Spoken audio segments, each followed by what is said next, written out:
Good day, this is Acero guys. Mayroon naman tayong share na isang video. Welcome to my channel. This is Acero Mecanico TV. Sa mga tutorial about sa mga sewing technique o sewing tips, pwede na kayo mag-subscribe guys sa mga ganitong klaseng video. So for today's video guys, ito ang problema nito guys ay capacitor umusok. So ibig sabihin wala ng power yung capacitor. Paano ba magpalit? So ito guys, yung mga basic tutorial o DIY na pwede nyo gawin. So ito guys, buksan nyo yung pinaka cover. Ayan, sa pinaka clutch motor may dalawang tornilyo dyan. Ayan, bali ito guys, nakabukas na. Ayan yung capacitor nya. So ayan guys, paano magpalit? Ayan. So makikita nyo dito yung nakalawit na kulay blue, yan ang papalitan natin kasi nga guys, ito umusok. Umusok kasi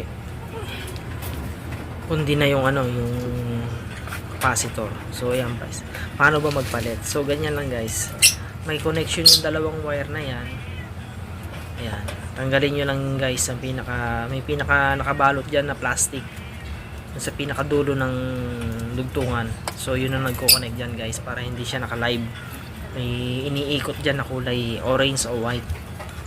Yan, bali tanggalin nyo lang yan guys, para matanggal nyo ito, mapalitan natin itong capacitor. Ayan, tinatanggal ko na guys. Ayan. So ganito nga pala guys, kung ano yung sukat ng capacitor na tinanggal yun, dapat ganun din. Ito guys, ayan, makikita nyo guys dyan. Pakita ko sa inyo kung ano sukat nitong capacitor na tinanggal natin dito, para ganun din ang sukat na ibalik natin. Ayan. So ang nakalagay dyan guys ay 16 UF. Ayan guys, ganun din ang ipapalit na nating sukat dyan.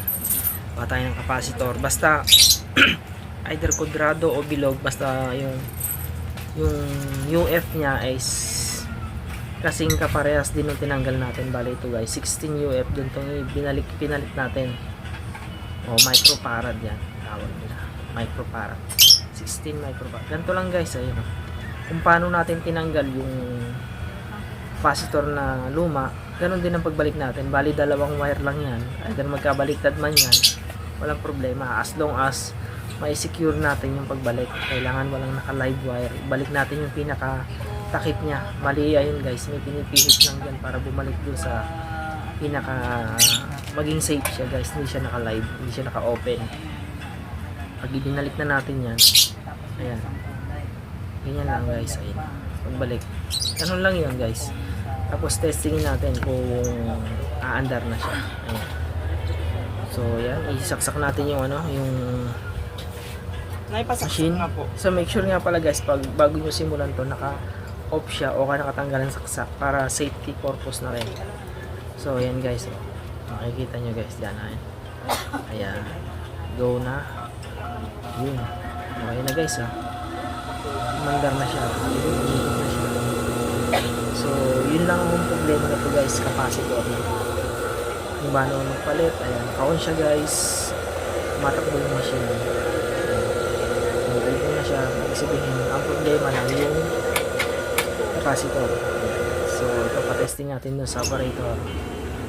Ayan, nagamit na ni nanay, takbo na ulit yung kanyang makina. Ganun lang po magpalit.